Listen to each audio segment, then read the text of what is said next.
boa tarde, boa noite. Está tão escuro lá fora. Dizem que vai cair um temporal grande aí. Gente, estamos então hoje com o Luiz Alfredo Garcia Rosa.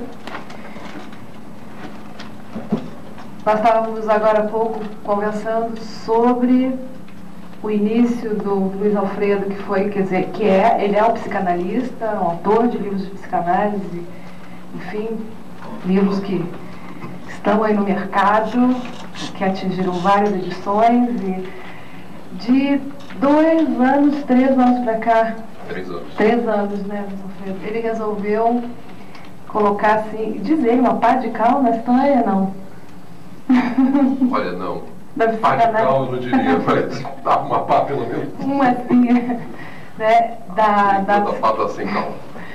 E se dedicar à ficção, ao romance, e adotou um gênero muito pouco, digamos, no Brasil, né?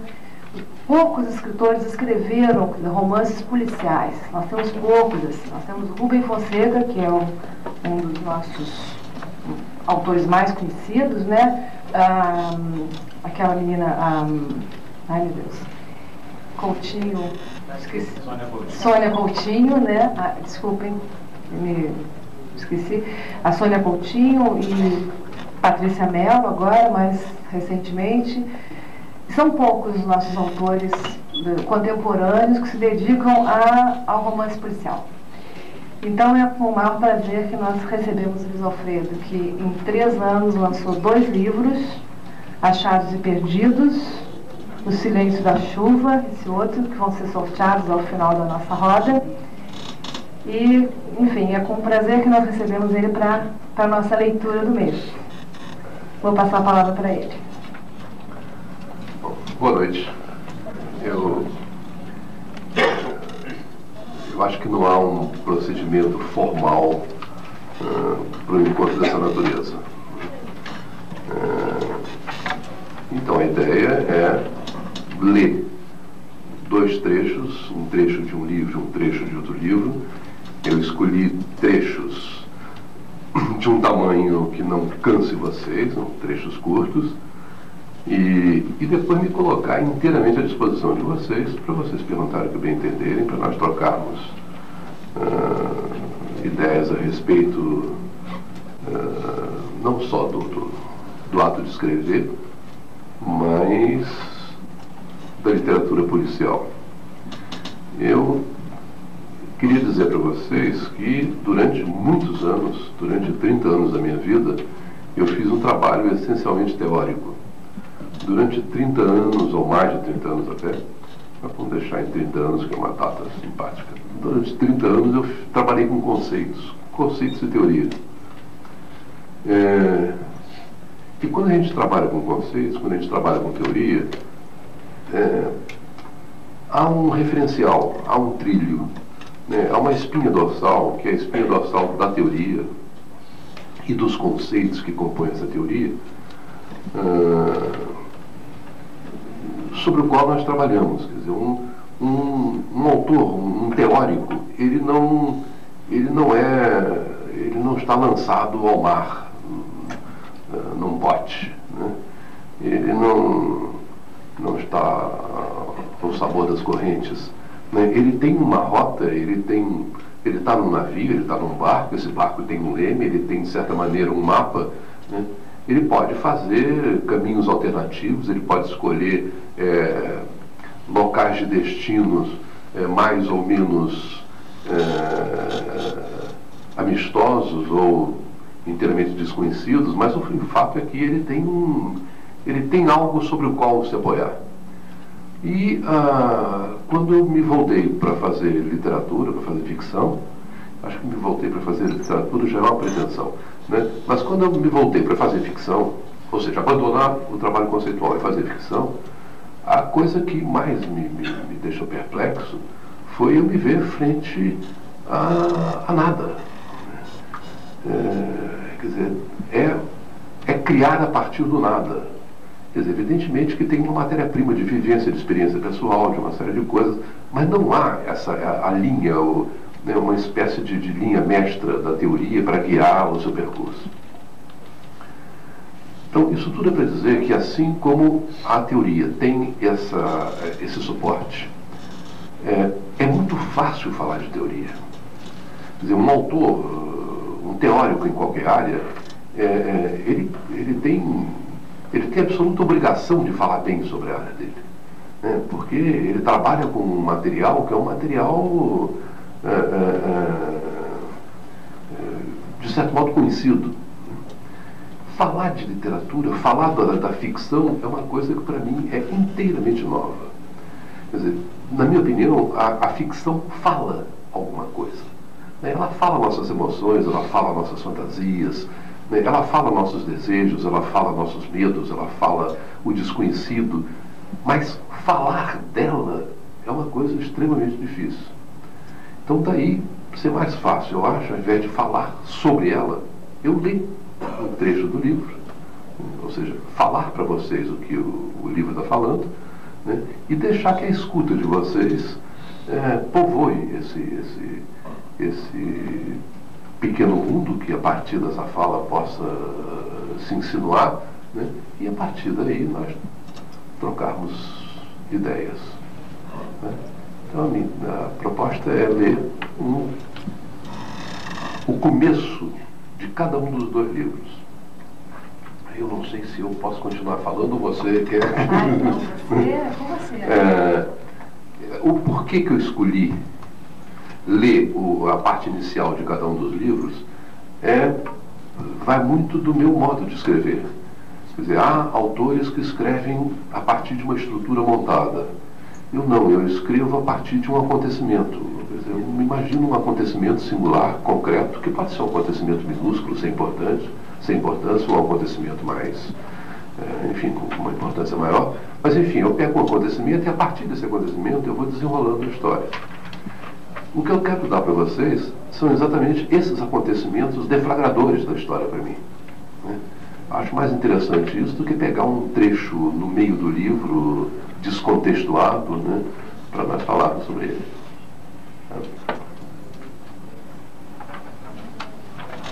Posso então partir?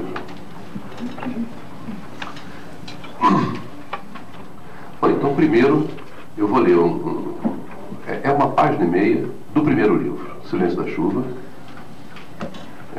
que foi o livro que eu estreiei na ficção e que me estreou como autor de ficção.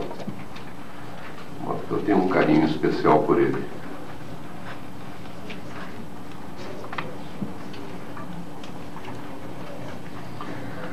É possível que todo mundo que vem aqui falar diga a mesma coisa, mas eu não sou um narrador, não sou de modo que eu procuro escrever bem, falar bem é uma tentativa só, né? Então, o Silêncio da Chuva, começo dele. Examinou a arma com a delicadeza de quem examina uma peça rara.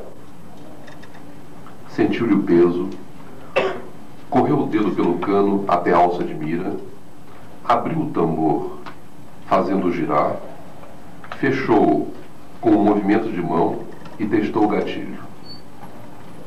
Experimentou a empunhadura sem apontar para nada. Olhos fechados, apenas tato. A inscrição Detetive Special ao longo do cano lembrou-lhe velhos filmes policiais. Retirou da caixa e introduziu no tambor, uma de cada vez, lentamente, 6 balas. Fechou o tambor, guardou a caixa de balas e a flanela no fundo da gaveta e colocou a arma dentro da pasta. Sobre a mesa, o dinheiro e o envelope. Colocou-os em outra divisão, separados do revólver. Percorreu a sala com os olhos, pegou a pasta, destrancou a porta do escritório e saiu. Na sala contígua, despediu-se de Rose, a secretária, e no hall do elevador encontrou Cláudio Lucena. Preferia não ter discutido com ele. Mas agora não fazia diferença. Já haviam discutido inúmeras vezes, sem que a amizade fosse abalada. Antes de o elevador chegar ao térreo, todo o resíduo de animosidade se dissipara. Trocaram algumas palavras na calçada e se separaram. Caminhou pela rua São José, na direção do edifício garagem Menezes Cortes. Não tinha pressa. Não tinha dúvidas. Sua vaga cativa ficava no segundo piso e o acesso é feito pelas escadas rolantes da galeria. Estacionara a poucos metros da porta que dá para a escada. A escuridão do estacionamento contrastava com a luminosidade exterior. O movimento de saída era ainda pequeno. Entrou no carro, sentou-se à direção, colocou a pasta no banco ao lado, recostou a cabeça e ficou algum tempo pensando nos últimos acontecimentos. A sensação era de paz. Abriu o porta-luvas e retirou o maço de cigarros guardado desde que decidira deixar de fumar, pouco mais de 2 meses antes. Saboreou o cigarro lentamente. As tragadas fortes, após longo tempo de abstinência, deixaram ligeiramente tonto, mas não o suficiente para alterar-lhe a lucidez. Assim que terminou, fechou novamente os vidros, abriu a pasta, retirou o revólver, encostou o cano na têmpora direita e puxou o gatilho.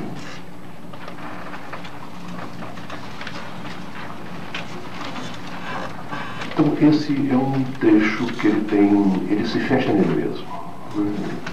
Ele é como que uma introdução a partir do qual o livro se desenvolve.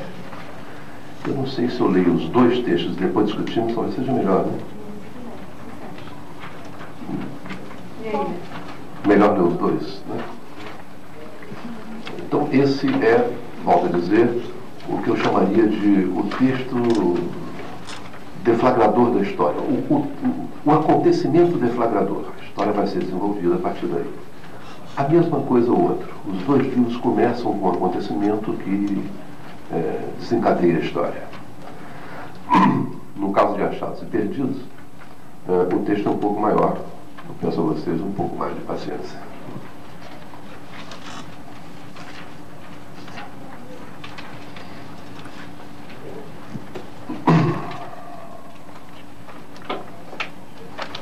O que acordou o menino? Bom, perdão, chama-se Achados e Perdidos, e esse livro tem 1 ano e meio de intervalo em relação ao primeiro. Então, o que acordou o menino, tarde da noite, não foram os palavrões. Estava acostumado a dormir com barulho. Mas o chute na caixa de papelão, uma embalagem de geladeira largada na calçada, havia 2 dias que lhe servia de cama e casa. Não queria que lhe caíssem em cima. Permaneceu imóvel, silencioso, à escuta, coração batendo forte, até certificar-se, pela natureza dos sons, de não estar sendo alvo de predadores. Esticou o pescoço para fora da caixa e espiou. Cuidava de não fazer ruído. Estratégia de sobrevivente. O homem saíra bêbado do restaurante e tentava ajudar uma mulher cheia de dourados a entrar no carro estacionado a pouco mais de 2 metros da caixa. Na verdade, era ela quem o ajudava. O homem, já entrado em anos e em álcool, além de tropeçar nas pernas da mulher, ameaçava cair em cima da caixa. Com muito esforço, aboletou-se no banco ao lado do motorista, deixando a perna do lado de fora, presa entre o meio-fio e o carro, e não parecia preocupado em recolhê-la. A mulher assumira o lugar do motorista, estava para dar a partida no carro, não fosse o fato de a chave estar no bolso dele, que por sua vez estava com a porta aberta e a perna do lado de fora. O menino desinteressara-se da cena, estava prestes a recolher a cabeça quando viu a carteira de dinheiro no bolso de trás da calça do homem, quase inteiramente para fora, num equilíbrio precário, pronta para ser colhida. Manteve a posição de vigia e esperou.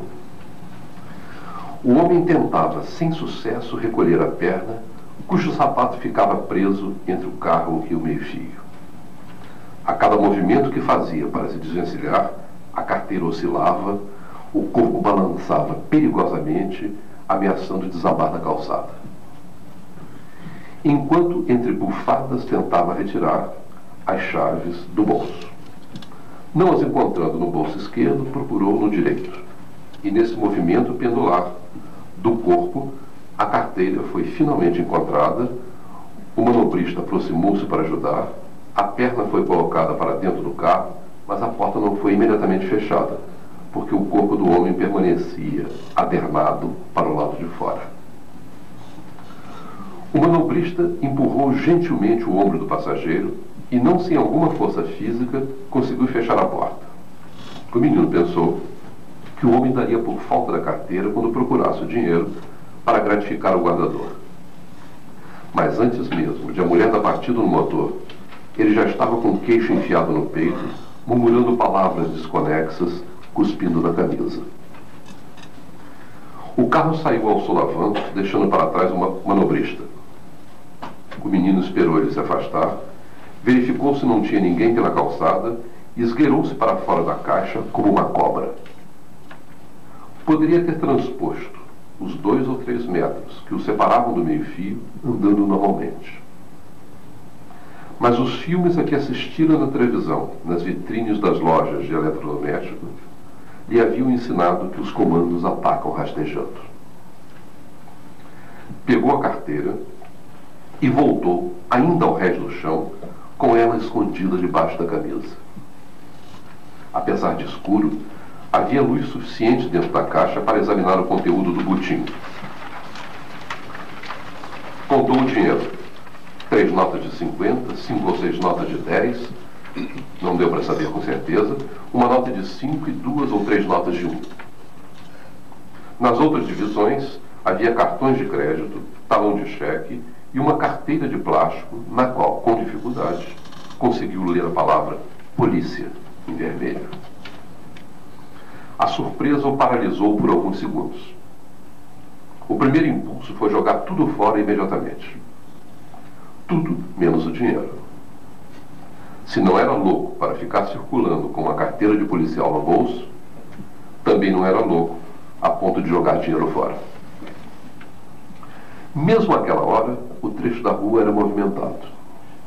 Se jogasse fora a carteira, em pouco tempo ela seria encontrada por alguém. Esperou um momento propício, saiu da caixa e largou a carteira a uma distância que lhe permitisse ver quem a pegaria. Pessoas vindo dos bares e restaurantes da Avenida Atlântica, casais de namorados, pequenos grupos de rapazes passaram indiferentes pelo local. O menino achou que era porque estava escuro naquela parte da calçada.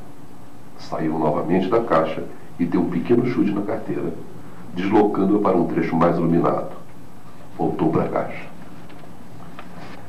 Quando viu o homem se aproximando, não teve a menor dúvida de que seria ele. Andava e olhava como quem não perdia nada. E ele de fato a viu muito antes do que haveria qualquer transeunte. Apressou o passo, olhou para os lados, abaixou-se com agilidade e graça e pegou a carteira, meteu no bolso sem parar para examiná-la. O menino não gostou. Afinal, a carteira era um pouco dele. Fora ele quem jogara na calçada. E não gostou dela ser encontrada por aquele tipo. Saiu da caixa e seguiu, mantendo distância. O homem tomou a direção da Avenida Atlântica, de onde viera, dobrou a esquina e sentou-se na ponta de um longo banco de cimento, vazio àquela hora. Fingiu que amarrava o sapato enquanto olhava para os lados. Certificou-se de não estar sendo observado, tirou a carteira do bolso, outra olhada em volta, esvaziou todo o conteúdo sobre o banco e examinou coisa por coisa. Verificou cuidadosamente o talão de cheques e os cartões de crédito, até se deparar com a carteira de polícia.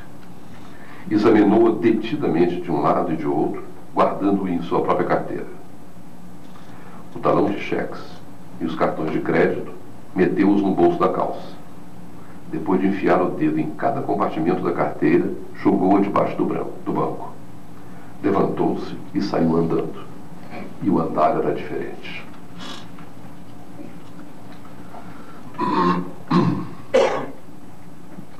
Havia uma mulher, mas não se lembrava do que fora feito dela. Estava deitado em sua própria cama, de cuecas, camisa da véspera, meias, sem sapatos. Como chegar até ali? E quem tirara suas calças e sapatos, não sabia. Poderia ter vindo sozinho, tirado a roupa, deitado na cama e dormido instantaneamente. E o carro? Não se lembrava de ter dirigido até em casa. Como também não se lembrava da mulher. Não era a primeira vez que acontecia. Amnésia alcoólica, dizem. Não tinha nada contra ela, a não ser pelo fato de apagar os bons momentos. Não se recordava da mulher, do que acontecera, da parte boa, enfim. Como tão pouco sabia como viera parar em sua própria casa. Não poderia ser trazido por um estranho. Sua carteira não continha nenhuma indicação de endereço. A carteira. Procurou em volta e viu a calça embolada ao pé da cama. Quando se abaixou para apanhá-la, parecia que o pescoço não suportaria o peso da cabeça. Os objetos estavam um pouco fora de foco e foi com muito esforço que conseguiu pescar a calça. Examinou os bolsos, não havia carteira. Sentou-se na beirada da cama, a cabeça latejando insuportavelmente. Olhou em volta, vasculhando a cômoda, a mesinha de cabeceira, o chão, as cadeiras. Nenhum sinal dela. Tentou ficar em pé. Só conseguiu levantar a cabeça, só conseguiu se levantar segurando a cabeça com ambas as mãos. Resmungou alguma coisa e constatou que a boca estava colada. Com grande esforço, andou até a sala, distante apenas alguns metros da cama. Não sabia o que esperava encontrar. De qualquer maneira, não encontrou nada. Ou pelo menos nada de diferente. Voltou ao quarto, atravessando-o em direção ao banheiro. A tentativa de urinar no vaso sanitário foi desastrosa. Olhou-se no espelho da pia, passando o dedo indicador na face amassada, não se assustava mais com o próprio rosto. Tirou a roupa e entrou no chuveiro. A água fria não melhorou a dor de cabeça, apenas acrescentou um pequeno choque térmico ao estado geral do corpo. Ainda não recuperara suficientemente o equilíbrio para enxugar-se de pé. Foi até a cama, apoiando-se com uma das mãos na parede, enquanto com a outra arrastava a toalha pelo chão. Deitou-se e permaneceu imóvel, esperando que a cabeça, que parecia ter ficado no banheiro, alcançasse o corpo. Permaneceu deitado o tempo suficiente para secar inteiramente, sem precisar fazer uso da toalha. Tinha quase certeza que era sábado, talvez domingo. Mas com certeza não era um dia de semana. Depois de grande hesitação, foi até a porta pegar o jornal. Era sábado. O relógio da sala marcava 12h20. Sabia que não marcava 00h20, devido à luz insuportável que entrava pela janela. O ponteiro do relógio percorreu um bom espaço até ele se decidir se saía para almoçar ou para tomar café da manhã. Achou mais prudente a segunda opção. Ao se vestir, deu por falta do cinto. Não estava na calça que usara na véspera, nem conseguiu encontrá-la em nenhum lugar. Talvez tivesse estado num motel, em que outro lugar perderia o cinto da calça. Apanhou outro no armário, terminou de se vestir, pegou o dinheiro que mantinha guardado para alguma emergência, e aquela era uma emergência, certificou-se de que estava com a chave do apartamento, bateu a porta e somente no momento de sair percebeu que a chave do carro também desaparecera.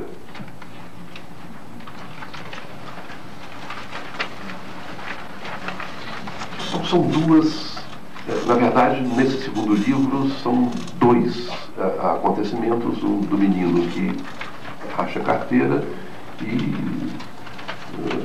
desse personagem que acorda sem saber o que aconteceu com ele na véspera. E no caso do menino não, é um acontecimento só que tem começo, meio e fim.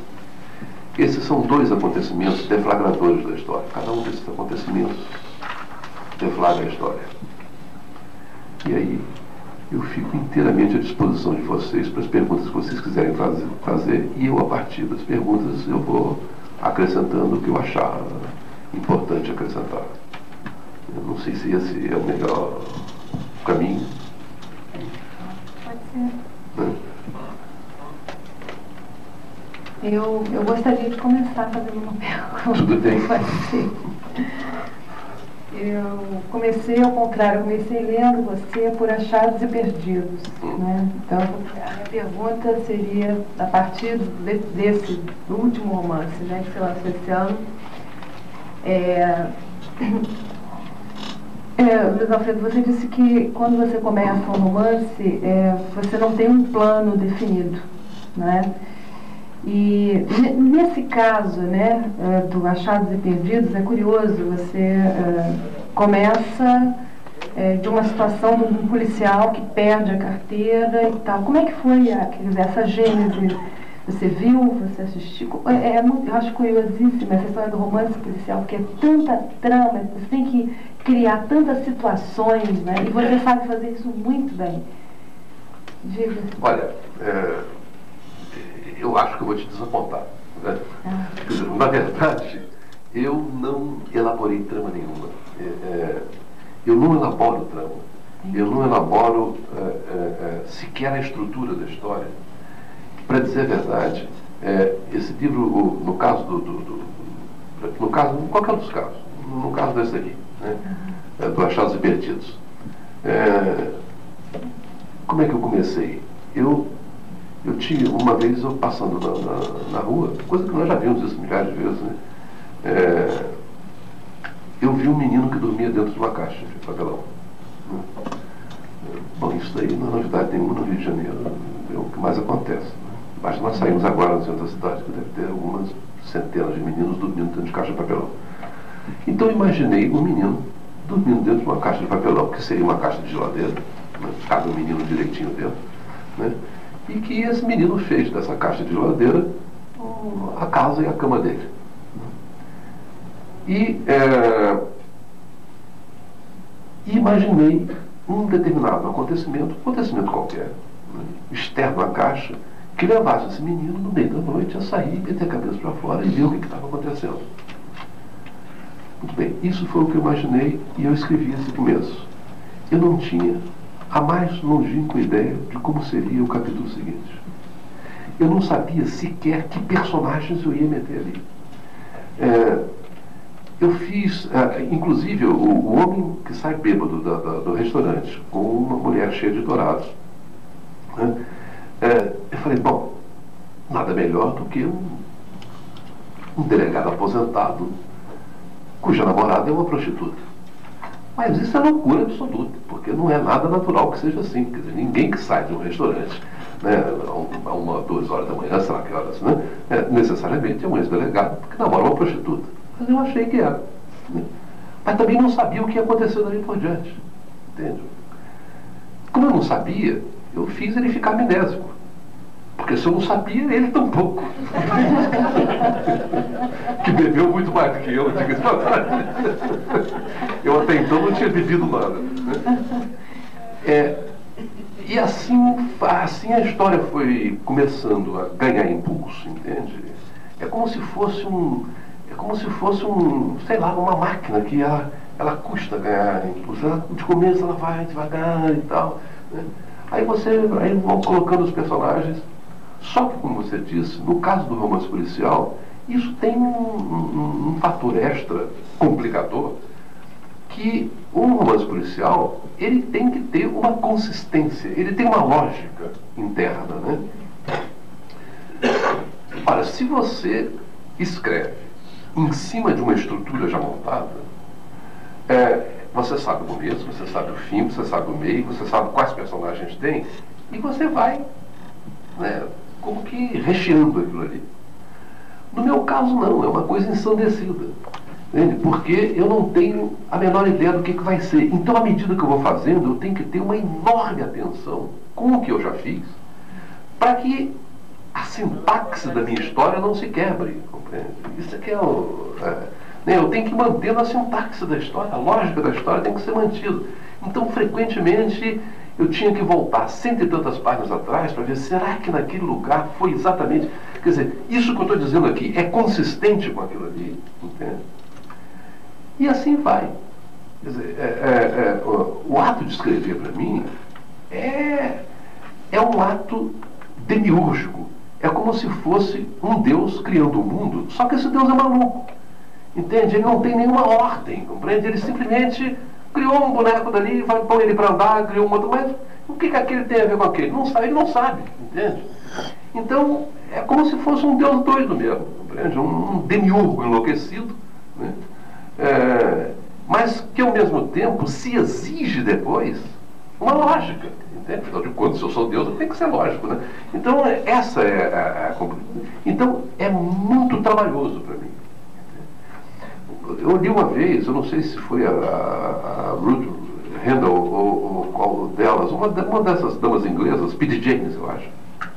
Ela diz que escreve um livro de 600 páginas e quando ela começa o livro, ela já sabe exatamente como é que termina, quantos capítulos tem, quantos personagens são.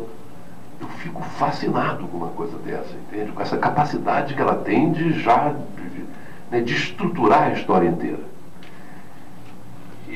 Eu fico fascinado, mas não fico seduzido, entende? Porque para mim perderia a graça, entende? Aí eu vou ser o quê? Vou ser uma espécie de confeiteiro, entende? Eu vou enfeitar o bolo, entende? O bolo já está pronto. No meu caso não, eu realmente não sei.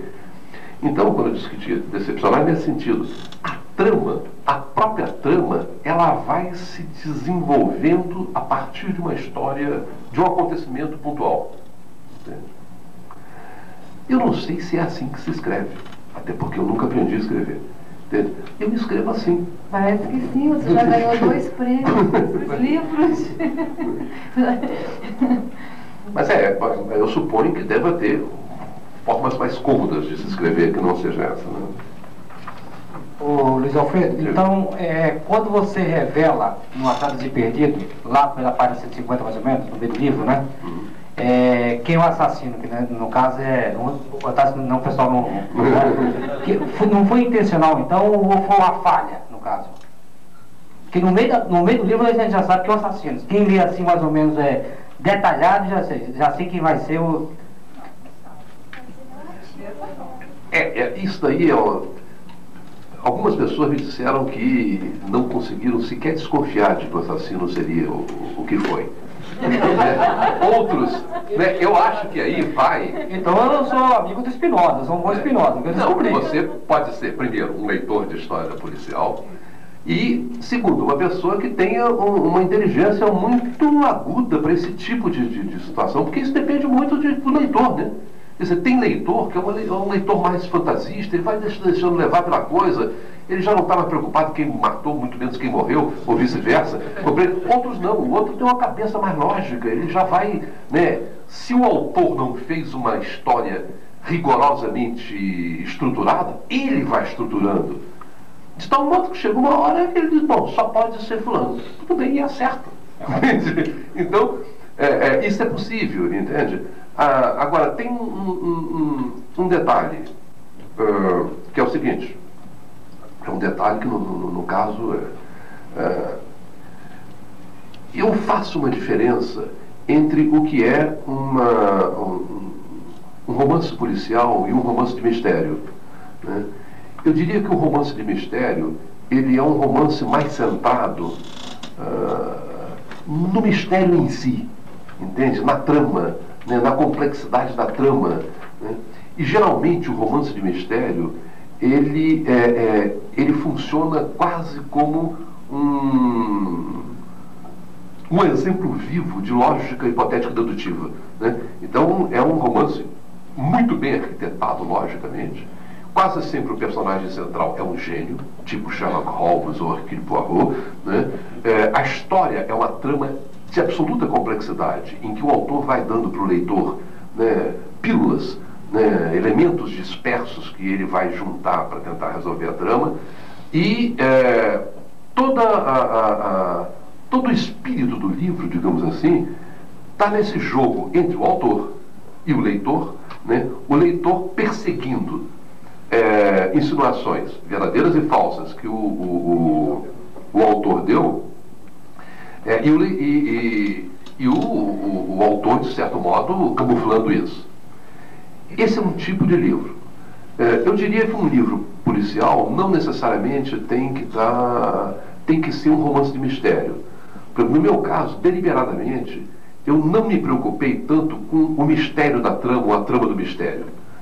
Eu me preocupei mais com os personagens e com o que acontece em torno dos personagens. Tanto que no primeiro livro,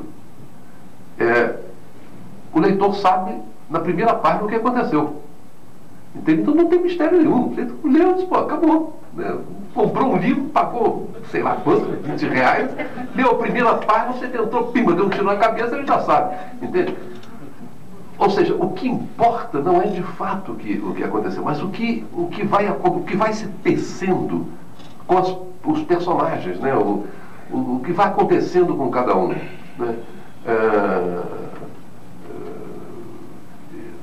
Sei lá, como se a densidade do personagem fosse mais importante do que a lógica da trama. Entende? É uma escolha, entende? Mas é a minha escolha, até porque eu não teria paciência, não sei sequer se teria competência, mas certamente não teria paciência, de fazer uma trama complexa, tipo os romances de uma... sei lá, do próprio Agatha Christie, nos seus melhores momentos, né? Aquilo para mim é uma coisa... Né?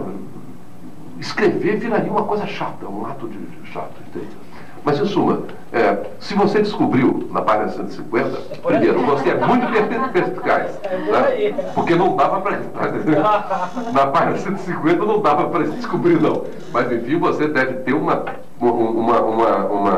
inteligência muito específica para esse tipo de coisa. É porque eu gostei muito do outro, do primeiro, aí eu fui no outro já li mais detalhado, né? Mas eu vou...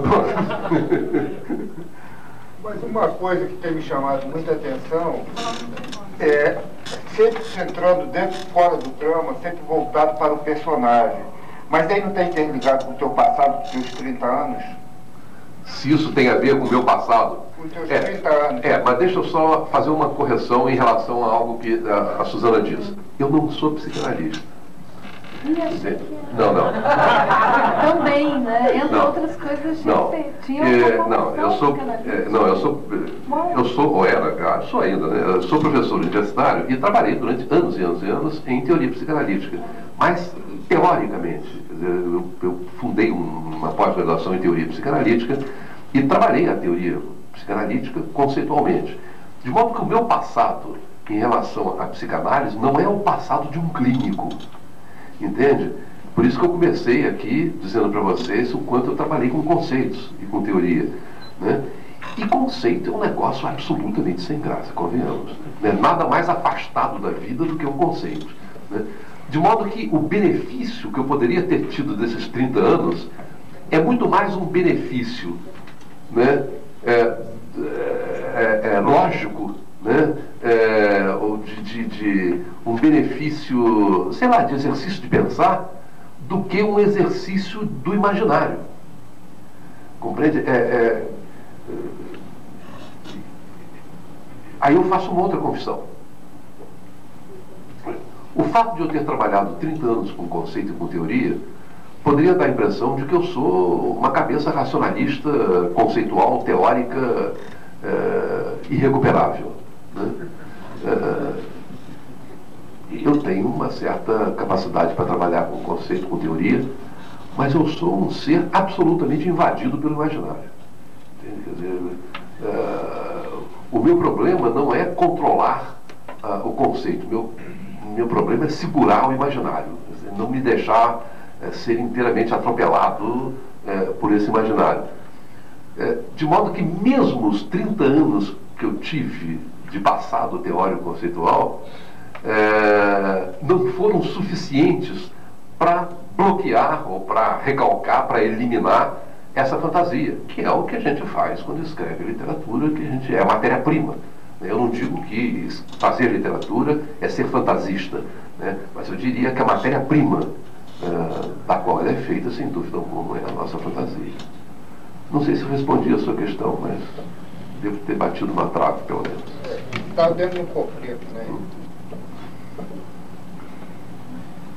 Luiz Antônio Cláudio. Eu sei que você... Quem é que disse que, sendo Deus, você tem que ser lógico? Sendo Deus, você pode tudo. É verdade, é verdade. Foi um pecado meu aqui isso. Mas eu queria... Eu sei que você é um leitor voraz de romance policial, e você... É uma questão que eu coloco. Você acha que o fato de você ler muito romance policial te coloca perto de um perigo de um eventual plágio, ou é justamente a garantia de originalidade? Olha, pergunta capeta essa, falar em Deus. Para Deus. Olha, eu acho que na verdade as duas coisas elas são coladinhas, né? O fato de eu ser um leitor voraz de romance policial, quer dizer, eu leio romance policial desde os meus, sei lá, 16 anos, 17 ou até antes, talvez, mas por aí. Em suma, tempo suficiente para estar já bastante a par do que se fez e se faz em matéria de literatura policial, em matéria de romance policial. Isso me daria... eu poderia usar esse material como matéria-prima, de pescar uma coisa aqui, uma coisa ali, em suma, dar umas mamadinhas, né? Pecadilhos, né? de criação, certa preguiça criativa, utilizar um pouquinho para fazer a minha ficção. Confesso para você que isso sequer passou pela minha cabeça, entende? Porque me daria mais trabalho do que facilitaria, entende? É o que eu digo, eu sou um ser atropelado pelo imaginário, né, como formiga atropelada na estrada, entende? Então, o meu problema não é conseguir mais material, pelo contrário, é segurar o material. Isso daria a impressão que eu estaria me vangloriando aqui, que eu sou um ser muito criativo, não é isso não, eu sou confuso. Entende? Quando eu digo que eu sou atropelado pelo imaginário, pela fantasia, é por isso mesmo, eu sou capaz de, no meio de uma tarefa absolutamente importante, né, desligar e, quando eu estou pela coisa, eu estou a léguas de distância dali, né? A minha capacidade de concentração é próxima do zero, entende? Então, concentrar para mim é quase uma camisa de força. Se eu fosse usar a matéria-prima dessas leituras que eu faço, eu então enlouqueceria, entende? Agora, a contrapartida que você deu foi, pelo fato de eu ter lido tanto romance policial, eu pelo menos saberia quando eu estaria plagiando, mesmo que o plágio não fosse verdadeiro, né? Ou seja, quando que eu estaria reinventando a pólvora, né? Isso sim, eu acho que, enfim, eu não sei se daria para a minha leitura de romance policial, daria para um rastreamento dessa envergadura. Mas eu acho que eu saberia razoavelmente quando é que eu estaria fazendo uma coisa que alguém já fez, ou igual ou muito parecida, etc. Em suma, a sua pergunta é de um Deus, né, que conhece um monte de deuses, que já viu o mundo criado por Deus, seus montes. Como é que eu vou criar o meu sem plagiar o de ninguém, né? É um pouco isso. Agora, eu acho que o plágio, a cópia, né, ela acontece muito mais inconscientemente, né, muito mais fora do nosso controle do que por um ato deliberado de... O sentido é inconsciente. Tem certeza. Como um compositor que de repente lhe vem uma melodia, não identifica, entende? De repente está lá, ele sofre. Pode sofrer. Eu tenho, isso é um vício, inclusive, de quem faz teoria, entende? Porque quem faz teoria e trabalha com conceitos, tipo, será que esse tipo de coisa que eu estou fazendo, isso já não fez alguém?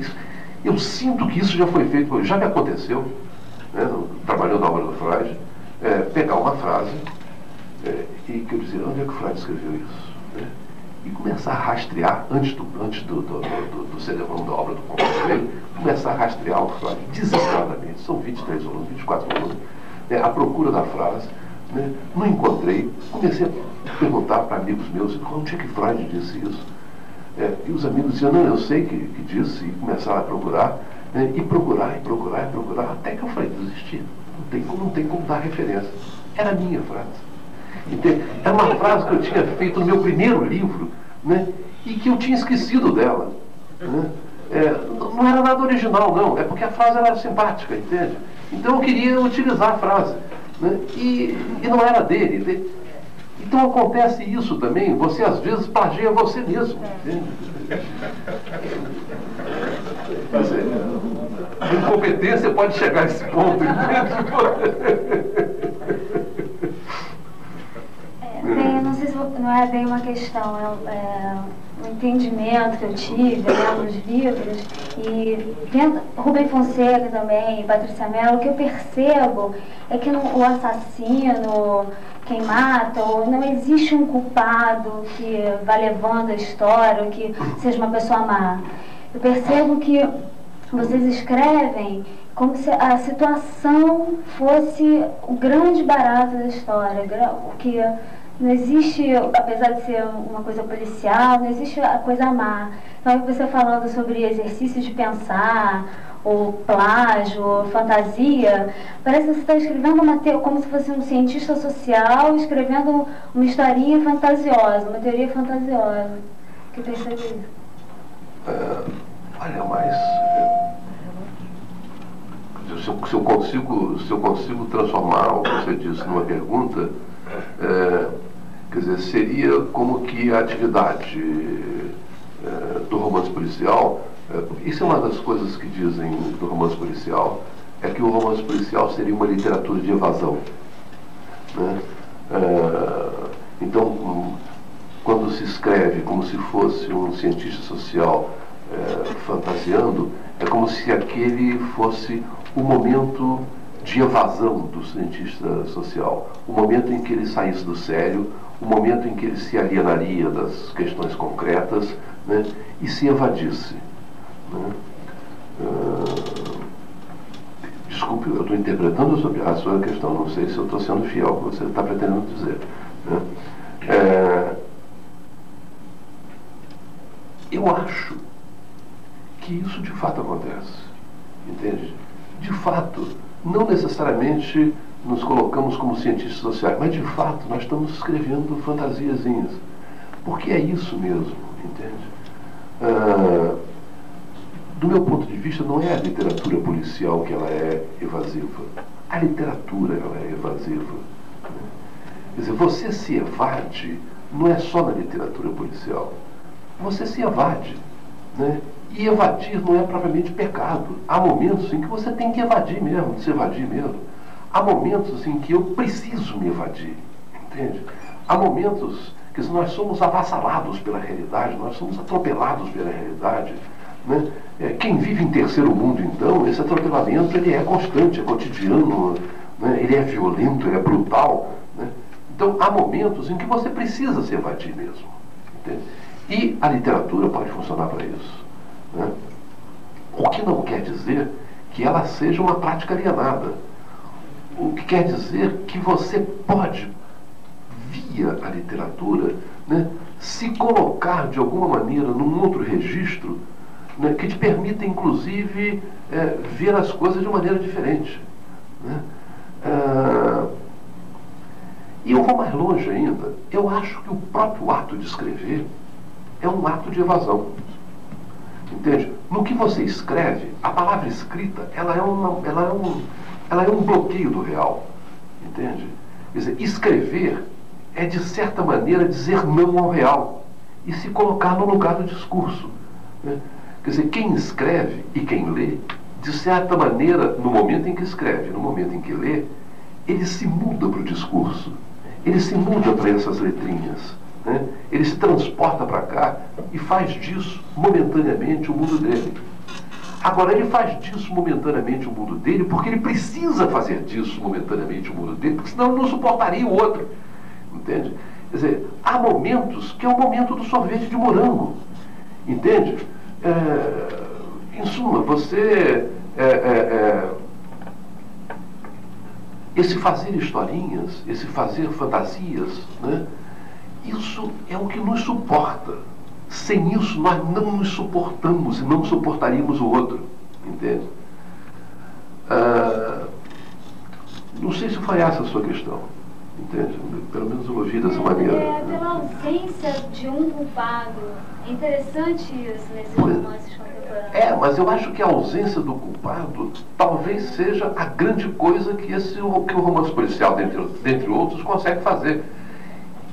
A cultura da culpa, ela é uma cultura datada. Né? Por exemplo, eu posso dar um exemplo para você clássico. Né? O Édipo Rei do Sófocles, né? Uma peça clássica. Né? O Édipo, depois que se descobre parricida e incestuoso, né? Fura os olhos e se exila. Né? Isso só acontece no Édipo do Sófocles. O Édipo da lenda, não fura olho nenhum. Fica com a Jocasta até o fim da vida, tem um monte de filhinho e morre feliz, satisfeito. Entende? Não tinha culpa. Entende? O herói grego não tem culpa. Culpa é uma coisa, de certo modo, cristã. Compreende? Ora, se você faz um romance policial em que você centra a narrativa na questão da culpa, você está deliberadamente cristianizando o romance policial. Né? Não é que o romance policial ele seja alheio aos valores religiosos, né? Mas você não precisa fazer de um valor religioso o centro de referência dele. Entende? De fato, você pode fazer um romance em que a questão da culpa não seja o decisivo. Entende? Não importa a rigor quem é o culpado. Né? Ou melhor, o mundo, né? Não dá para você dividir o mundo entre inocentes e culpados, até porque não há inocentes.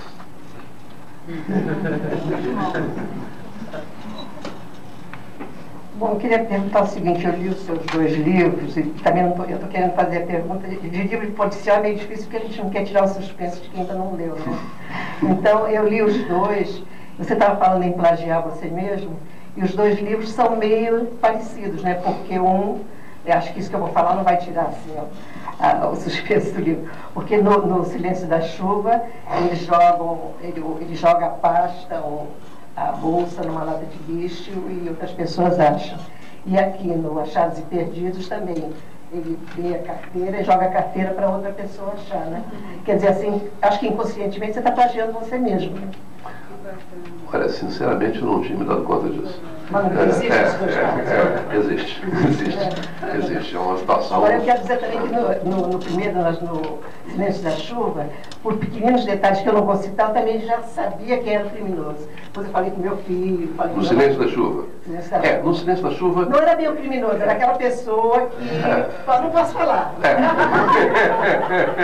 Aí vai mas eu acho que no Silêncio da Chuva você vai até por... eletrônica, onde quando a pessoa chega lá no hotel, que eu descobri imediatamente quem era que estava ali.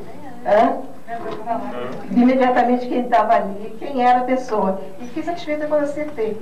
Outra coisa que eu achei interessante também no Silêncio da Chuva é que você vai indo, vai indo, vai indo, vai indo, de repente você entra assim num erotismo forte, né? Que até tem assim, uma coisa assim desenfreada, né? Achei legal, né? Na verdade, a conclusão dele é um erotismo desenfreado, o que tem muito a ver com a pergunta que ela fez, né, a questão da culpa. Né? Quer dizer, o livro termina, né, ele termina loucamente, né? E nesse loucamente, a questão da culpa ali, ela se dissolve inteiramente, né? Fica, inclusive, um bocado difícil você estabelecer uma questão da culpa ali, porque o culpado e o algoz, ele, enfim, eles acabam se mesclando, né? Quase que de morte tem um outro, né? Aí nós teríamos que contar a história, né? É interessante. Agora, eu concordo que os dois livros têm alguns pontos, tem pontos semelhantes. Quer dizer, eu pelo menos... Bom, tem coisas que são inevitáveis. O fato de eu aproveitar o personagem de um livro para outro livro, né, o mesmo personagem central. Você pode escrever uma série, e quer dizer, eu não sei se eu vou fazer isso. Talvez... eu acho que o Spinoza, ele é um personagem que ele tem ainda uma vida. Ele tem o que dar ainda, né? Mas não gostaria de ficar preso a um personagem que ele é o personagem central dos livros, embora não seja o personagem mais importante, né? A minha ideia é exatamente essa, é que ele funcione apenas como um elemento de referência, e um elemento de referência que isso para mim é difícil fazer, porque ele é um personagem central, ele é um personagem que ganhou uma certa graça, uma certa charme, né? Ele é um personagem que eu procuro fazer o mais vazio possível, né? É como se ele fosse, né, um centro vazio em torno do qual os personagens vão adquirindo sua carnadura própria, né? Eles vão se significando, né? Enquanto que ele permanece o mais vazio possível para um personagem de significado, né? Então, a minha ideia quanto ao personagem central dos dois livros, e ainda espero que no terceiro isso aconteça, né, ele permaneça central, mas é isso que é curioso, ele permanece central enquanto eu conseguir fazê-lo vazio. Quando ele começar a se preencher demais, ou seja, quando as possibilidades dele, de significação dele, forem se completando, para mim ele perdeu o sentido, aí ele morre como personagem. Mas interessante as tuas observações. Antes da próxima pergunta, eu queria só fazer um comentário para não perder a hora. E a roda de leitura vai fazer 7 anos no ano que vem, né? Estamos aqui reunidos com leitura. Essa acho que foi a mais misteriosa de todas. Que não se pode falar o fim, não se pode dizer o nome do assassino. E depois eu quero perguntar uma falando nomes, mas eu não conto o final, te prometo. Mas também eu acho inevitável isso mesmo. O Spinoza, ele foge um pouco ao padrão que a gente conhece do detetive, tá? Ele é um cara bem educado, até chega a ser um pouco até refinado, sensível. Eu queria saber se houve uma intenção de você fugir do estereótipo, de fazer uma coisa diferente, ou isso foi uma coisa natural? Essa é uma outra pergunta que ela é complexa, porque ela envolve uma série de questões em torno dela. Primeiro, como fazer romance policial no Brasil com uma polícia cuja imagem que se tem dela é do troglodita, aquele sujeito cheio de detalhes, cordão de ouro pendurado e tal, unhas pintar, não sei o que, costa do lado, né? Além do trogloditismo inerente ao exercício da profissão, né? E uma polícia corrupta, etc. e tal. Bom, é difícil, sem dúvida alguma. Eu devo dizer para você o seguinte: primeiro, por que eu escolhi fazer o romance policial? Por que não um outro? Né? Tanta coisa para você escolher, tanto campo para escolher exatamente esse. Né? E no Brasil, né, se fosse na Inglaterra, né, que os inspetores de polícia conhecem vinhos, né, cultivam rosas no seu jardim, né, sabem, né, qual a maneira correta de se proceder no chá. Né? Por que exatamente aqui num país tropical, Brasil, né, fazer isso? Bom, primeiro, o porquê do romance policial. É porque eu acho que o romance policial, e não é à toa que ele faz o sucesso que faz há tantos anos, né? O romance policial existe há 70 anos, pelo menos, né? É porque o romance policial, ele nos coloca frente a situações limite, né? Em que o autor trabalha a nossa matéria-prima, né? No limite máximo das situações de conflito e de tensão. E isso é fascinante, a meu ver, entende? Agora, como conciliar? Quer dizer, o fato de que o romance policial trabalha, né, é como se ele fosse, né, um exagero da vida, né? Porque, veja, querer matar todos nós queremos. Não há ninguém que nunca tenha desejado matar ninguém. Isso daí, por isso que eu digo, não existe inocência. Né? Matamos nos sonhos, matamos nas fantasias. Né? Enfim, aquilo que acontece no romance policial acontece nas nossas fantasias, nos nossos sonhos. A história policial apenas leva isso, transforma isso numa certa concretude. Daí, haver uma certa uma riqueza em você trabalhar isso. Talvez o lado sedutor do romance policial, talvez, não sei, tá? Talvez seja o fato de nos fazer vestir carapuças, entende? Mostrar um lado que todos nós temos, mas que não contamos a ninguém, mais ou menos o que o Nelson Rodrigues fazia, tá? A gente lia o Nelson Rodrigues, achava o cúmulo, mas no fundo, pô, a gente, né, todo mundo... Tá certo, sua observação é excelente. O romance policial, ele é um Nelson Rodrigues, compreende, da literatura, né? Evidentemente que nem sempre com a qualidade dele, né?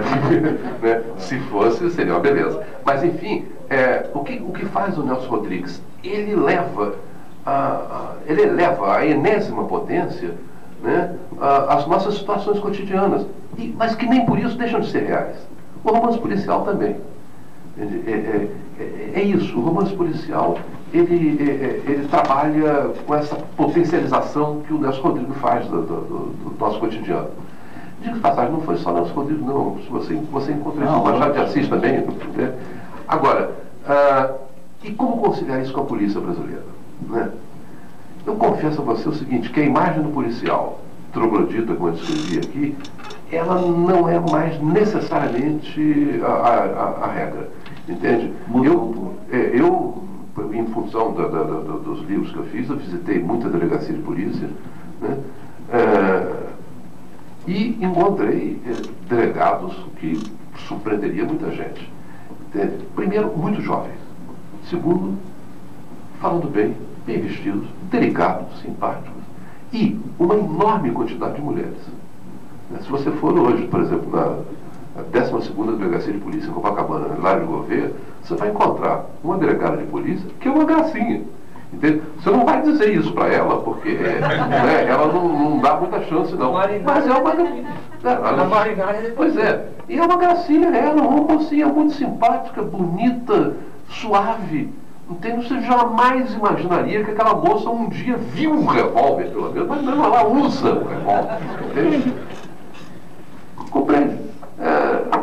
Eu conto um fato que aconteceu comigo que me deixou absolutamente perplexo. Eu estava visitando uma delegacia, por sinal essa mesmo, antes dessa delegada ir para lá, era um outro, e conversando com ele, eu precisava saber como é que funcionava a delegacia de polícia. Nunca tinha entrado na vida na delegacia, né? Então eu precisava saber como é que era. Fui lá, conversei com ele, me recebeu muito bem, muito simpático e tal. E o que o senhor faz? Eu fui durante muito tempo professor de filosofia, psicologia e tal. E então, pensamos aquele negócio todo e tal. Mas pelas tantas, no meio de uma discussão, ele vira-se para mim e diz, não, mas isso daí é doxa, não é epísteme. Quer dizer, usando dois termos gregos, né? Fazendo a distinção entre opinião e conhecimento, usando o termo grego, doxa e epísteme. Eu olhei para ele e falei, não consegui me conter. Mas como é que o senhor sabe isso? Ele falou, mas o senhor não é professor de filosofia? Eu sou. Então. Como quem diz? Todo mundo sabe, né? Esse era um delegado de polícia, entende? Ou seja, o oposto da imagem troglodítica. Não estou dizendo com isso que a polícia tenha se tornado maravilhosa, né? E que a gente pode chamar todos eles para batizados das nossas filhas. Não é isso, entende? Mas que realmente mudou alguma coisa, mudou. Agora, sem dúvida alguma, a questão da corrupção ela ainda é uma... Então a imagem do Spinoza saiu naturalmente. A imagem do Spinoza saiu naturalmente, mas ele não se coloca naturalmente. Ele, como personagem, ele nunca está à vontade. Ele lê, por exemplo. Ele lê, mas ele lê anarquicamente. Ele lê porque a avó dele era tradutora e levava livro para casa e ele lia o que batia lá, né? Ou seja, ele não é erudito, ele é um ledor, entende? Gosta de ler histórias de aventuras, aquele negócio todo, mas lê, né? Mas ele é um ser conflituado. Por exemplo, né, ele é um homem que se sente profundamente incomodado se ao ser apresentado a uma moça, por exemplo, dizer muito prazer, Spinoza, delegado de polícia. Entende? Eu acho que qualquer um se sentiria um pouco incomodado com isso, entende? Muito prazer, fulano de tal, policial. Você, corta barato, tremendo, né? A não ser que o outro goste de emoções muito fortes.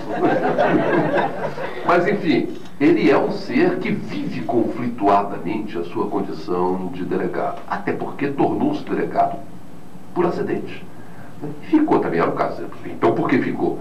Né? Mas isso daí é o outro lado nosso, é o que você diz, né? Esse lado rodriguiano que nós temos, né, que faz com que, mesmo em função de um acaso, persistamos No Silêncio da Chuva, quando ele ainda era detetive, né, ele mesmo se achava diferente dos outros, né? Ele sabia que era uma pessoa, ele não pertencia, não era igual à maioria, né, dos outros policiais. Ele era um cara mais educado, mais sensível. Eu diria o seguinte, o que um personagem como esse propõe, né? O que ele propõe é o seguinte, seja qual for o campo de atividade nossa, entende? Seja qual for a profissão, o que quer que nós façamos, há sempre a possibilidade de uma posição ética, entende? E se o romance policial, ele exponencia, né, as emoções, os acontecimentos, os fatos do cotidiano, né, o Spinoza isso, exponencia também essa posição ética, entende? É possível ser ético na polícia, entende? Como é possível ser ético em qualquer profissão. Só que você tem profissões que trabalham no limite do não ético, né? Ou seja, profissões em que você está muito próximo da possibilidade de você ser corrompido, né? de você dizer um não a esse seu princípio ético, né? Mesmo que disfarçadamente, mesmo que em coisas pequenas, né? Há profissões em que você se vê mais confrontado com isso e em maior número e mais frequentemente, né? E é exatamente nessas situações é que eu acho que essa posição ética ela assume um valor humano muito forte, entende? E eu acho que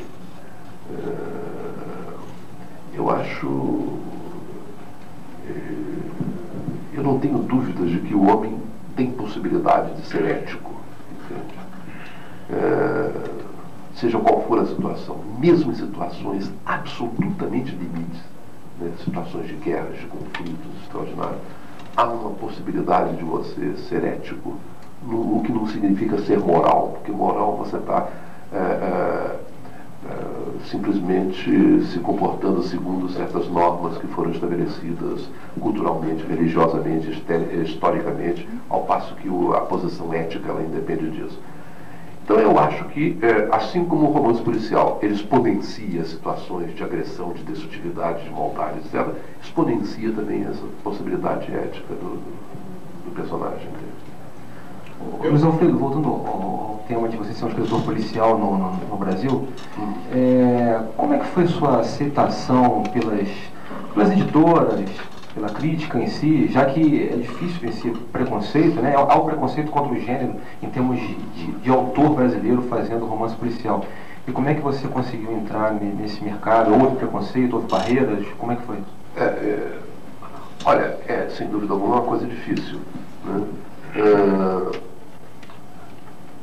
Eu tive uma facilitação, não sei se você pode chamar isso de facilitação, que é o fato de que eu tinha o meu editor de livros teóricos. Eu publiquei 8, 9 livros de teoria, seja de filosofia, seja de psicanálise, né?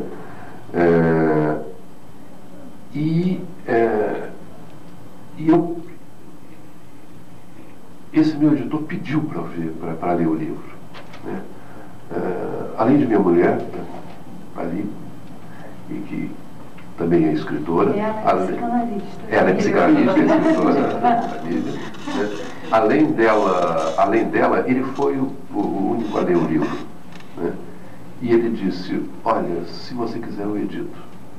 Porque o negócio é o seguinte, como eu nunca tinha feito ficção na vida, como eu nunca tinha frequentado nenhuma escola de literatura, como eu nunca tinha feito nenhum círculo literário, como eu nunca tinha feito oficina, em suma, como eu nunca tinha me beneficiado do que a cultura tem para te oferecer, se você quiser ser escritor, eu não sabia o que eu ia fazer, entende? Qual era o resultado? Eu acabei aquele negócio ali agora, isso presta, entende?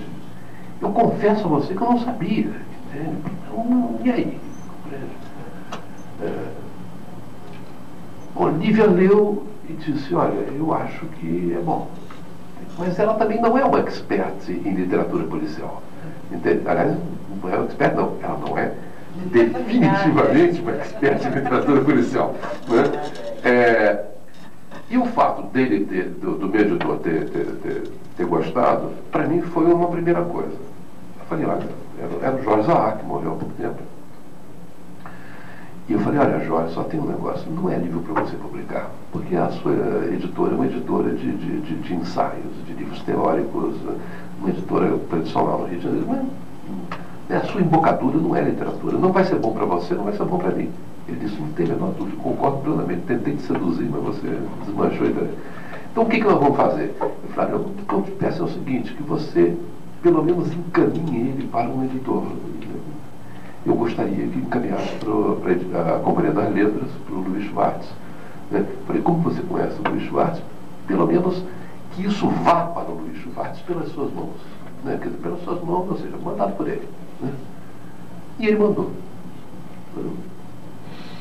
Passou-se um mês e meio, 2 meses, o Luiz Schwartz telefonou e disse, gostei do seu livro. Entende? Teria algumas observações a fazer e tal, mas gostei do seu livro. Acontece que eu não tenho a menor possibilidade de publicar o seu livro dentro de um ano, pelo menos. Você teria que esperar um ano. Quando a gente tem 20, 30 anos, a gente espera um ano com a maior tranquilidade. Entende? Quando você tem 60, um ano vira 10. Né? Você tá me tirando, né? E aí eu pensei, disse, não, tudo bem, eu espero. E esperei. Não demorou um ano, não. Ele disse, se tiver alguma possibilidade de sair antes, saiu em 9 meses, 8 meses, 9 meses, no tempo de uma gravidez mesmo. Né? E aí ele me deu o original que eu mandei para ele, me devolveu todo anotado, fato um editor, né? E aí comentamos algumas coisas e tal, enfim, nada de muito fundamental, de muito estrutural. O livro foi publicado e logo depois ele me telefonou dizendo: olha, eu mandei teu livro para o Prêmio Nestlé para concorrer. Eu não sabia sequer se ele ia ser aceito, quanto mais a concorrer ao prêmio. Entrou e ganhou. Aí eu falei: então acertei, entende? É aquele negócio, né? Você precisa ter um sinal, compreende? Aí logo um mês depois veio o Prêmio Jabuti. Eu falei: bom, né? É sinal de que é possível fazer isso no Brasil, é possível fazer isso jogando com uma grande editora. E eu digo o seguinte: se o Luiz Bartz não achasse o livro bom, ele não publicava. Eu já vi ele dizer não para gente muito melhor do que eu, entende? Já vi ele barrar textos de autores que eu jamais pensaria que um editor barrasse, entende? Mas se ele publicou foi porque ele gostou mesmo, entende? Sem dúvida alguma. O que o Jorge Zahar pode ter feito foi ter facilitado, no sentido de uma rapidez maior daquilo chegar às mãos dele, né? E dele dar uma atenção especial. Isso de fato aconteceu, né? É uma gratidão que eu tenho com o Jorge Zahar. E a partir daí eu me senti encorajado para fazer um segundo livro, que eu mandei para ele de novo e ele aceitou e tal. Aí você sente que você adquiriu, fez o seu lugar, né, no campo editorial. Não só. Aí um detalhe, né, o Schwartz me incluiu numa série, que é a série policial da Companhia das Letras, que eu sempre li, eu tenho a série inteira, que estão os meus ídolos ali.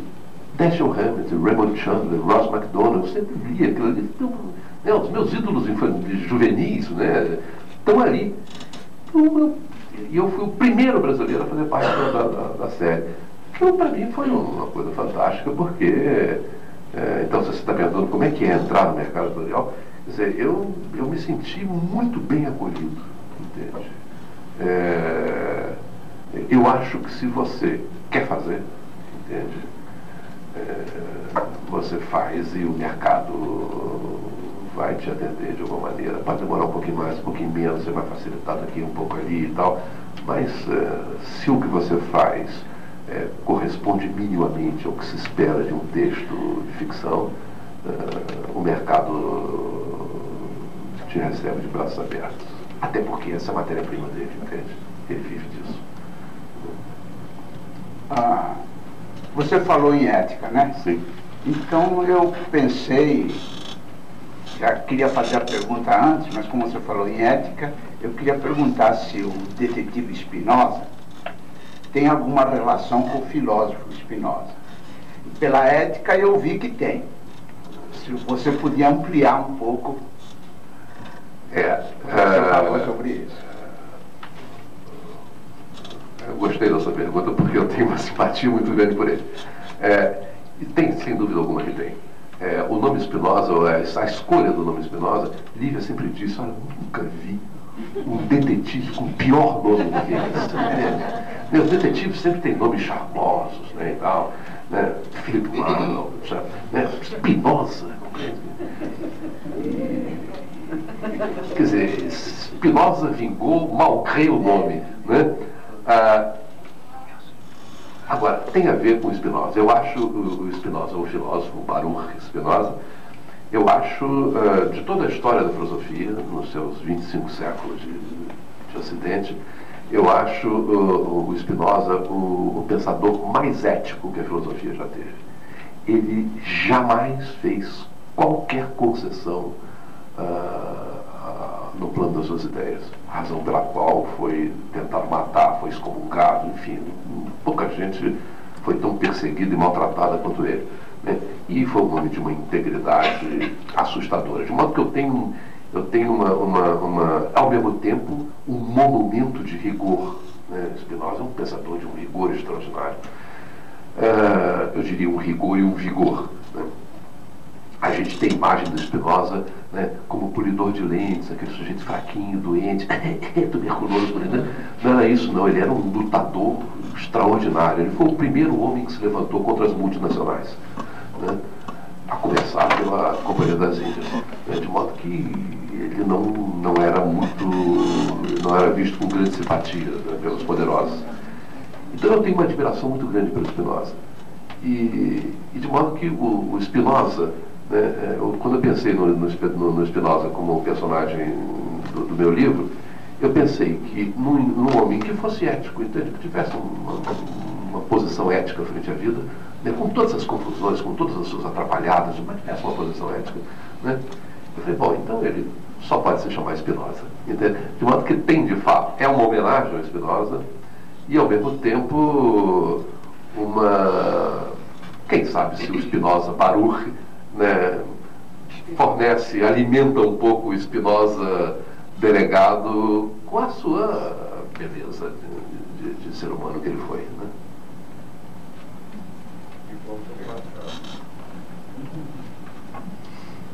Mais alguma pergunta aí? Eu só achei assim, não é uma coincidência, porque eu gosto muito de romance policial também. Quando eu li o primeiro, que foi O Silêncio da Chuva, que o Spinoza poderia muito bem ser colega do Matos, do Agosto. Os dois são intelectuais, são solitários e altamente éticos. Bem, não há? bem Não acha? Eles podiam ser, vivendo em época diferente, mas podiam ser colegas. Eu diria um outro também, acho que é o Gomes, do Buffo Spallanzani, né? Também. O Mandrake não engaja nesse tempo. O Mandrake é malandro. Tem um toque de mau caráter. Mas o Gomes e o do Agosto tem isso, entende? Mas eu acho que o romance policial, ele tem qualquer coisa, em que pese o nome romance, evidentemente, ele tem qualquer coisa de romântico, né? Há uma posição romântica no romance policial. É como se o detetive solitário, o investigador, né, ele fosse um pouco canhestramente, né, um herói, o herói dos nossos dias, quer dizer, um herói que perdeu a sua grandeza, que perdeu a sua dimensão épica, que perdeu tudo, mas que, ou seja, é possível no dia a dia, nas coisas pequenas, nas suas investigações, né, você manter essa coisa um pouco romântica do indivíduo que está, que é capaz até, por exemplo, final do Silêncio da Chuva, acho que dá para dizer isso, né?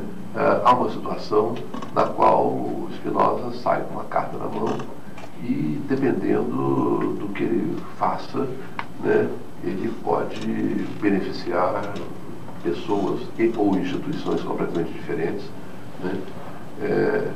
E que eu deixo, de certa maneira, ao arbítrio dele, ele decidir o que ele vai fazer. Quer dizer, como se ele, em certos momentos, ele, em favor de uma posição ética, pudesse até ser ilegal. Né? Como se a ética e a legalidade podem se confundir em certas situações, mas em certas outras não necessariamente. E você pode, em nome de uma postura ética, até não proceder de acordo com a lei, entende? E, no caso dele, como um delegado de polícia, isso é particularmente conflitivo, dramático, né?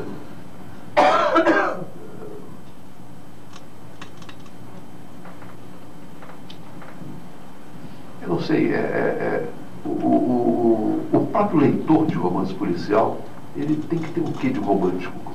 Procura justamente isso. Veio o Dom Quixote também. Né? Me lembra coisas dos romances de cavalaria. Sem dúvida. Né? A procura de... Mas olha, nós já estamos chegando. O Cláudio ia fazer uma perguntinha rápida. Os seus dois livros vão se transformar em filmes, né? Não sei se todo mundo sabe disso. E eu sempre me pergunto, há sempre essa relação, uma relação conflituosa, eu acho, entre a literatura e o cinema. São duas expressões completamente diferentes e o filme necessariamente será diferente dos romances. Você não se sente um pouco ciumento, não? Porque vão mexer muito nesse personagem, vão embonecar ele um pouco, sabe?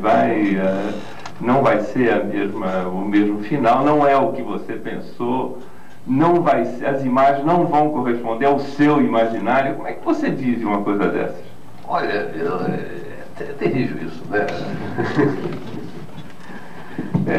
É como um sujeito que tem uma filha linda, maravilhosa, encantadora, e um dia vem um crápula, né, e casa com ela, leva ela de você, compreende? E você tem que aceitar esse bandido, esse sujeito insuportável, né, que carregou a coisa mais linda do mundo. Entende? É um pouco isso, compreende? E eu acho que é inevitável, não tem jeito, compreende? Eu espero que quem faça os filmes realmente mude, entende? Porque se não mudar, quer dizer, se não fizer um filme, ele vai filmar o livro, e aí necessariamente vai ser porcaria, entende? Quer dizer, eu acho que entre a palavra escrita, né, e a imagem não há possibilidade de tradução. Você tem uma recriação, né? Eu acho que o cineasta, no caso, ele vai recriar, ele vai ser um coautor a partir de uma história escrita, né? Eu sei que você não concorda inteiramente com isso. Para provocar você, Kundera, por exemplo, é um roteirista também. É professor de cinema, de roteiro. E ele roteirizou A Insustentável Leveza do Ser, e é um belíssimo. É um belo filme, sem dúvida alguma. Pois é, mas aí no caso, ele fez-se roteirista. Né? E ao se fazer roteirista, ele não filmou a história, né? Porque não dá, compreende? São linguagens diferentes. Por exemplo, os dois livros, tanto Achados Perdidos quanto O Silêncio da Chuva, né? São histórias em que o personagem ele reflete muito sobre ele mesmo, sobre a situação dele. Tem uma quantidade muito grande de material introspectivo, né? É muito difícil você colocar isso em imagem, a não ser que você coloque um narrador, que fica horrível, né? Então você tem que, de fato, recriar em cima, entende? E eu, sinceramente, o que eu fiz foi o seguinte: olha, confio no talento dos cineastas e por favor, me mostre quando estiver pronto, compreende? Mas eu sei que, inevitavelmente, a história vai ser cortada, vai ser... O roteiro do Silêncio da Chuva, o primeiro que eu vi, simplesmente tinham cortado 2 personagens da história, né? E decuparam a história de maneira diferente. Né? Quando eu vi aquilo, né, eu até arrepiei, eu falei, não tem jeito. Dá para falar o nome do roteirista? Dá para falar, é o Murilo Salles, que é excelente por sinal, entende? E, enfim, ele fez um ritmo da história que é como se ele fizesse cada personagem um tijolo, entende? E tirou 2 personagens, então ressituou os outros. Olha, é uma violência, entende? Agora, é o que eu digo, não há criação sem violência.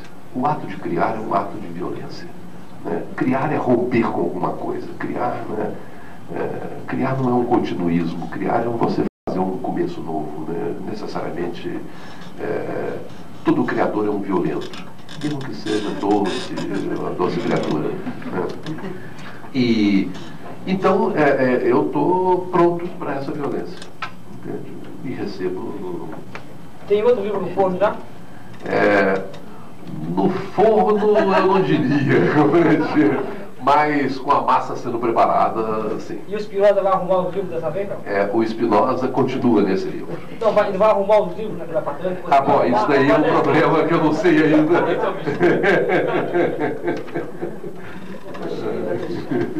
A faxineira deixa.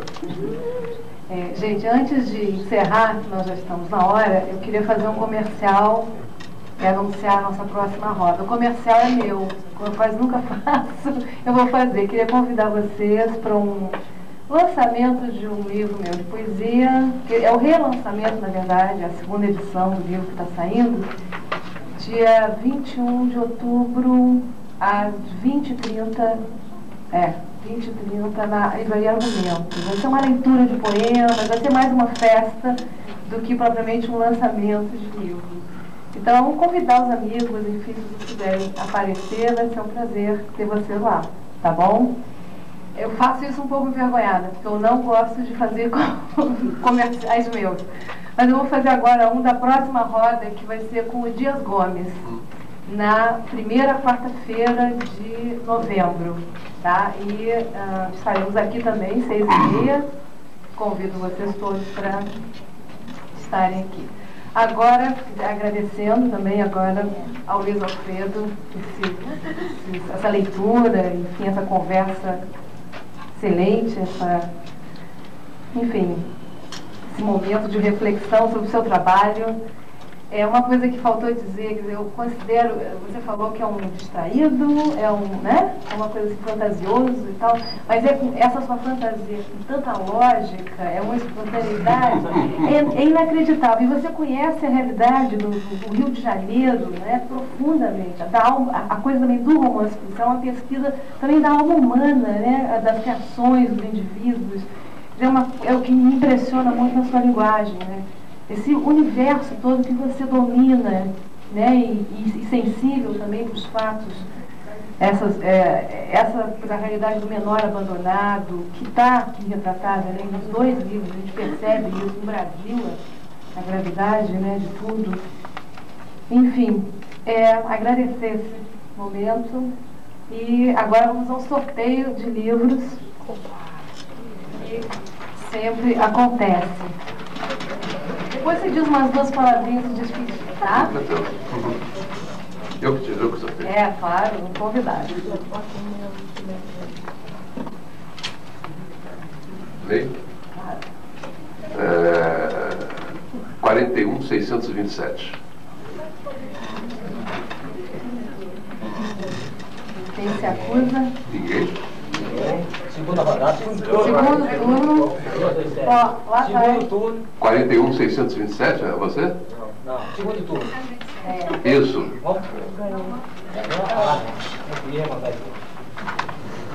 Depois, quem tiver livros do Alfredo, quiser autografar, tá aqui. 41.607.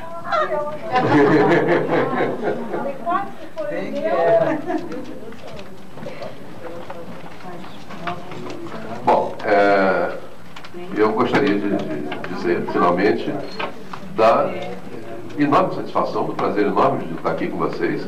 Foi a primeira experiência que eu tive dessa natureza e foi extremamente agradável para mim. Agradeço a vocês por me terem ouvido.